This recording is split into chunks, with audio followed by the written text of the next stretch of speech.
Allah rahmet eylesin. Allah rahmet eylesin. Allah can sahiplerimize rahmet eylesin. Allah sizden razı olsun. Teymur'a da, atasına, anasına da, dünyasını değişmiş kardeşine de rahmet eylesin. Kalanları saklasın. Kardeşlerim, bacılarım. Başın sağ olsun. Görürsünüz, Teymur'un şehit olduğu müddetten 32 yıl geçti. O 32 yıl ərzində necə ki Teymur unudulmuyor, 32 min ildə unudulmayacaq.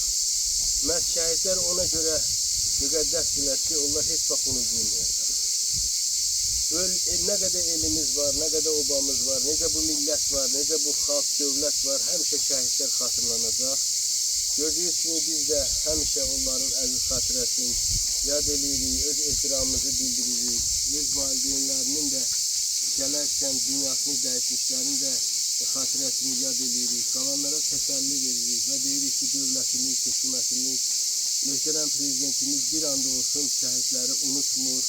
Bizə verilən tapşırıqlar, istiqamətlər, tövsiyələr ondan ibarətdir ki, şəhidləri heç vaxt unutmaq olmaz. Biz həm cəmiyyət içərisində, həm müxtəlif tədbirlərdə daim şəhidlərin əziz xatirəsini yad eləməliyik, onların müqəddəs ruhlarına ehtiramımızı bildirməliyik və tərbiyə alan, böyüməkdə olan, tərbiyə elədiyimiz gənc nəsildə nümunə götürməlidir ki, şəhidlər necə müqəddəsdirlər, onlar necə unudulmurlar, onlar heç vaxt unudulmayacaq. Nə qədər vətənimiz, dövlətimiz var, heç vaxt şəhidlər unudulmayacaq.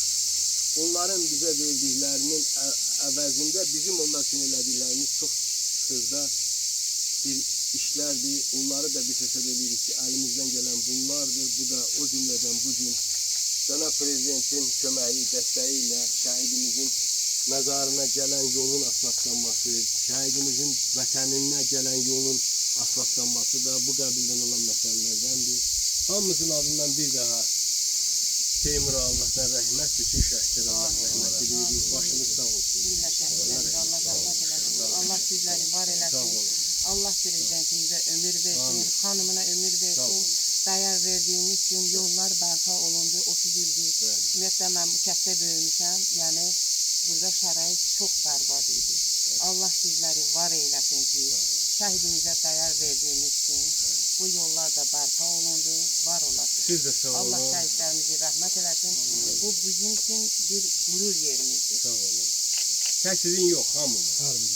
Her birimiz için gurur yeridir, başımızın tacıdırlar ve elədiklərimiz şəhidlərin, bizə elədiklərin qarşısında zərrədirlər. Teymur'un adıyla bu yollar ucalırsa mən fəxr edirəm. Biz de fəxr edirik. Allah rəhmət eylesin. Sağ olun. Başınız sağ olun. Siz var olun. Ya Allah.